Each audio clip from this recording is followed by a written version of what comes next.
সামনেই village committee নির্বাচনের প্রস্তুতি নিয়ে এবার শরিক তিপ্রামথার নেতৃত্বের সঙ্গে বৈঠক করলেন মুখ্যমন্ত্রী ডক্টর মানিক সাহা। মুখ্যমন্ত্রীর সরকারি বাসভবনে অনুষ্ঠিত হয় এই বৈঠক। চলতি বছরের ডিসেম্বর মাসের মধ্যে সম্ভব না হলেও আগামী বছরের গোড়ার দিকে রাজ্যে অনুষ্ঠিত হবে ভিলেজ কমিটি নির্বাচন। স্বাভাবিকভাবেই আসন্ন ভিলেজ কমিটি নির্বাচন নিয়ে সক্রিয় হয়ে উঠেছে শাসক দল।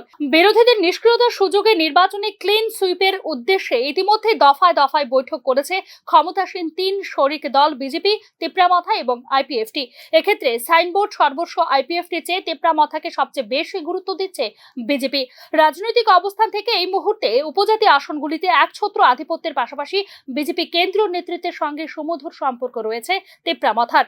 রাজনীতির পাটিগণিতের হিসেব কষে একের পর এক নির্বাচনে বিজেপি কেন্দ্রীয় নেতৃত্বের কাছ থেকে নিজের দাবি দেওয়া আদায় করতে অনেকটাই সক্ষম হচ্ছে তিপ্রামথার প্রতিষ্ঠাতা প্রদ্যুৎ কিশোর দেববর্মন। আসন্ন নির্বাচনেও রাজ্যের মোট 587টি ভিলেজ কমিটির মধ্যে ঠিক কত আসনে রফা করে বিজেপি তিপ্রামথা, বিষয়টি জানতে অপেক্ষা করতে হবে আরো কয়েকটা দিন। তবে এরই মধ্যে ময়দানে অবতীর্ণ হয়েছে খোদ মুখ্যমন্ত্রী মানিক সাহা। নিজের সরকারি বাসভবনে করলেন মথা নেতৃত্বের সঙ্গে গুরুত্বপূর্ণ বৈঠকে উপস্থিত ছিলেন তিপ্রামথার প্রতিষ্ঠাতা প্রদ্যুৎ কিশোর দেববর্মন, দলের সভাপতি বিজয় কুমার রাঙ্খল, টিটিএডিসির চেয়ারম্যান জগদীশ দেববর্মা।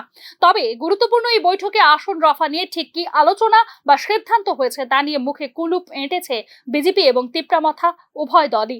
উপজাতি ভিত্তিক আঞ্চলিক দল হিসেবে জাতীয় দল বিজেপির সঙ্গে নির্বাচনী দর কষাকষিতে এখনো পর্যন্ত সফল প্রদ্যুৎ কিশোর দেববর্মন এবং তাঁর দল তিপ্রামথা। এক্ষেত্রে শেষ পর্যন্ত 587টি আসনের মধ্যে কটি আসন শরিক মথার জন্য ছেড়ে দেবে বিজেপি তা নিয়েই চলছে জোর জল্পনা। উল্লেখ করা যেতে পারে, রাজ্যে 2016 সালের 24 ফেব্রুয়ারি সর্বশেষ অনুষ্ঠিত হয়েছিল ভিলেজ কমিটি নির্বাচন। এক্ষেত্রে 2021 সালেই ফুরিয়ে গেছে ভিলেজ কমিটির মেয়াদ। Bureau report, news now.